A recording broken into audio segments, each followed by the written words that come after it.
with Hustle From Home Inc. And today we're going to talk about how to budget and how to save. Personally, I was the worst at this. I used to call the bank every other weekend like, please, can you reverse that overdraft fee? I just don't understand. But I understood. I was living way beyond my means and doing the most, like literally the most.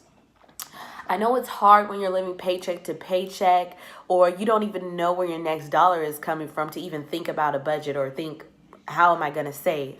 But I've been there, I've done that, and today I'm going to show you guys tips and hacks on how to save and budget and just improve your life overall. So enough with the jibber jabber, let's go ahead and spill this tea on how to budget, honey.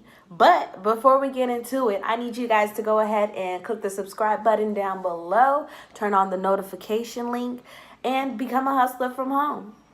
Let's do it. So the first one, it may sound a little funky, but it's definitely a must.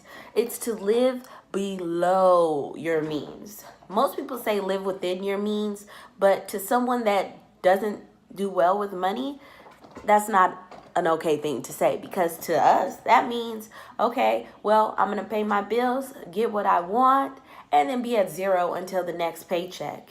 And that's not being smart with your money. And if you have that mindset, then you're never gonna save. So by living below your means, that means when you want to go shopping, and then you have a nice luxury apartment, and on top of that you go out to drink every weekend, and then at the end of the 2 weeks, when it's time for your next paycheck, you're back at zero. You're not doing well. So we're going to need to cut some of those trips to the bar. We're going to need to stop purchasing all those clothes online. And we're going to probably need to downgrade our living situation as a whole to live below our means, so that way we can have extra money on the side. So that way we're not at McDonald's scounging around for 4 quarters to get a $1 burger before we get paid. Number 3, plan ahead with your money and understand it's okay to treat yourself. So it's so important that we plan with our money. So once you get your check, or before you get your check, you need to know how much you're going to put aside for savings, how much is going to go towards bills, how much is going towards food, how much is going towards your extracurricular activities. Create and write down a plan for that. So that way you know you're not going all haywire and then end up back at zero before your next check comes.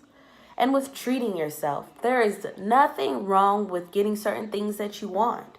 But what I would suggest as a solution for impulse shopping and buying is, whenever you're scrolling and you see something that you want, wait 14 to 30 days before you actually purchase this. This will give you time to either save for that item, because you're planning ahead with your money, or in that time frame, you'll realize, I really didn't even want that item. It was just a spur of the moment type of thing. Number 2 is minimize your bills and pay your bills first. So I had a big problem where I would get paid, I'd do everything but pay my bills, and then I'd be stuck with late fees, disconnection fees. Yes, disconnection fees, if you really want to know the truth, because I wanted to do other things with my money, and then I ended up spending more money to pay those late fees to get my electricity or gas or whatever turned back on. So a big major change I made was making sure I paid my bills first and put automatic withdrawal on my account, so that way I don't have to worry about calling in or going online to pay the bills myself. Secondly, I needed to minimize my bills. I had a $200 cable package. Like, I'm an 80-year-old woman. Like, what do I need a $200 cable package for? So I went ahead and cut that. I kept the internet and got an Amazon Fire Stick, and that's been the best thing ever. I'm saving $150 every month just by doing that.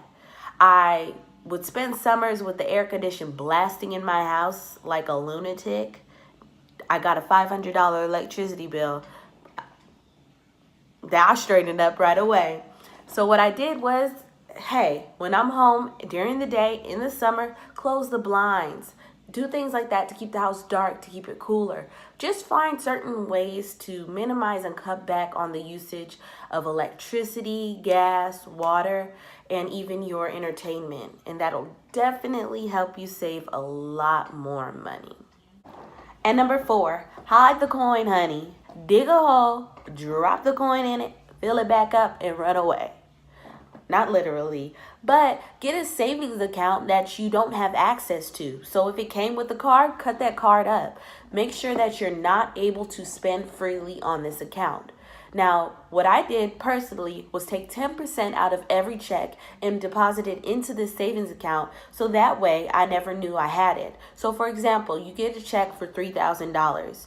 10% of that is $300. So there's $300 that you just didn't know existed that went into this savings account. So you don't see it, you don't miss it. Voila, you have savings. Number 5 is something that is pivotal. It's tracking your spending. So you could either write down what you're spending your money on, and this is really good if you own your own business, because you need to do this anyway. You need to write down when you went out to eat. You need to write down the book you just purchased.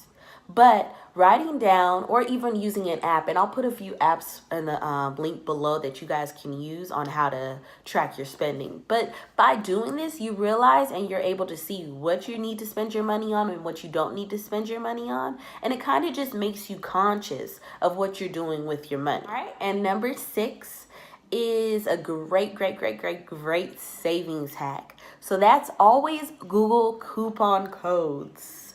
So whenever, I don't know, but personally, I'm a big online shopper. I prefer to shop online than to go out into a store for pretty much everything. My groceries, I have to kind of see my groceries, but you get what I'm saying. So before you check out, Google for coupon codes for wherever company you're shopping at. So if you're shopping for a clothing store, Google coupon codes for that clothing store. If you're shopping for online courses, Google coupon codes for that online course. If you're shopping online for an event, Google a coupon code for that online event. Another cool thing is I downloaded a Chrome app called Price Blink. This is actually for my e-commerce store, but I still use it now when I'm shopping. So with what Price Blink does, it basically searches the internet for the item that you're about to purchase and sees if there's another website or area on the internet where you can get that object for a lower price.